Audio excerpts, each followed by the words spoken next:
Union minister Nitin Gadkari ने Tata Motors के पहले hydrogen powered heavy duty trucks के ट्रायल को फ्लैग ऑफ किया है। ये भारत के ग्रीन ट्रांसपोर्टेशन रेवोल्यूशन का बड़ा कदम है। ये truck long haul freight transportation को अधिक इको फ्रेंडली बनाएगा, हार्मफुल एमिशंस को हटाकर। चलो इसके बारे में डिटेल में देखते हैं। इस हाइड्रोजन पावर ट्रक का स्पेशलिटी क्या है? मतलब बाकी ट्रेडिशनल डीजल ट्रक्स जो हार्मफुल गैसेस छोड़ते हैं, लेकिन हाइड्रोजन पावर ट्रक सिर्फ वाटर वेपर्स को बाय प्रोडक्ट के रूप में निकालते हैं। इससे कार्बन फुटप्रिंट कम होता है और ट्रांसपोर्टेशन ज्यादा ग्रीनर और इको फ्रेंडली बनता है। दूसरा, इको फ्रेंडली टेक्नोलॉजी। ये ट्रक हाइड्रोजन फ्यूल सेल्स और हाइड्रोजन इंटरनल कंबशन इंजन पर चलते हैं, जिससे फ्रेट इंडस्ट्री को क्लीनर और सस्टेनेबल सॉल्यूशंस मिलते हैं। अभी तक इन ट्रक की ऑफिशियल प्राइसिंग जारी नहीं हुई है क्योंकि ये ट्रायल फेज में है। हालांकि करंट मार्केट के अंदर इनकी एस्टिमेटेड प्राइस देख सकते हैं। Tata Prima E55S 35.20 lakh to 40.50 lakh, Tata Prima H55S 34.30 lakh to 39.50 lakh. इनकी प्राइस ऑफिशियल मार्केट एंट्री के बाद चेंज भी हो सकती है जब ट्रायल पूरे होंगे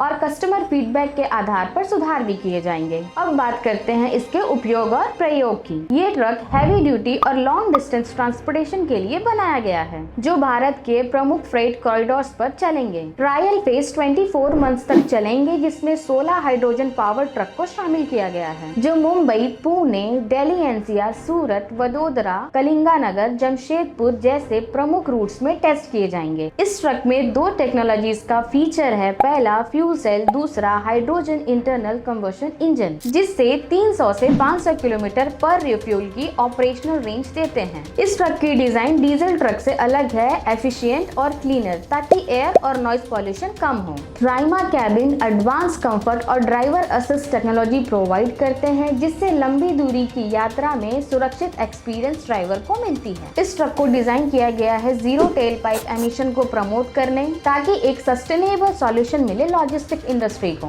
ये ट्रक भारत के लक्ष्य कार्बन एमिशन को कम करने और फॉसिल फ्यूल डिपेंडेंसी घटाने के साथ मेल खाते हैं। अगर ट्रायल सफल रहा तो इन ट्रक्स को लार्ज स्केल डिप्लॉयमेंट के लिए लॉन्च की जाएगी, जिससे पॉल्यूशन रिड्यूस होगा और ट्रांसपोर्ट सिस्टम अधिक ग्रीन होगा। गवर्नमेंट इलेक्ट्रिक व्हीकल और हाइड्रोजन पावर्ड व्हीकल्स को बढ़ावा दे रही है। ये इंडिया की पेरिस एग्रीमेंट कमिटमेंट को पूरा करने में मदद करेगी, जिसमें हमें 30 से 35% कार्बन एमिशन को 2030 तक कम करना है। क्या आपको लगता है ये हाइड्रोजन पावर ट्रक्स भारत का फ्यूचर है? अपने विचार कमेंट्स में बताओ।